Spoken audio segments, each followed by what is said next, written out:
কবি কি বলেছেন? কবি বলেছেন আমাদের ছোট গায়ে ছোট ছোট ঘর, থাকি সেটা মিলেমিশে নাহি কেহ পর, পাড়ার সকল ছেলে মোরা ভাই ভাই, একসাথে খেলি আর পাঠশালে যাই, হিংসা ও মারামারি কবু নাই করি, পিতামাতা গুরুজনে সদা মোরা ডরি।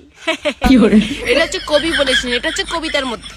আর হইলো ইন রিয়েলিটি। এবার আমি রিয়েলিটিটা বলি। আমাদের ছোট পাড়ায় ছোট বড় ঘর, থাকি সবাই হিংসা করে, সবাই হলাম পর, পাড়ার সকল ছেলে নট দাদা ভাই, একসাথে খেলি আর প্রেম করে বেড়াই, হিংসা ও মারামারি সব সময় করি, পিতা মাতা গুরুজনে কোনোদিনও না আমরা ডরি। এটা হচ্ছে রিয়েলিটি, এটা হচ্ছে রিয়েলিটি, সত্যিকারের রিয়েলিটি। কবি বইলে গেছিল ওইটা একটা গ্রামের কথা, ওটা একটা সুষ্ঠু পরিবেশ, নম্র পরিবেশের কথা বইলে গেছিল। আমরা এখন কলিযুগে বাস করি, এখন কলিযুগের ঘটনাটা এটাই হয়ে দাঁড়াইছে।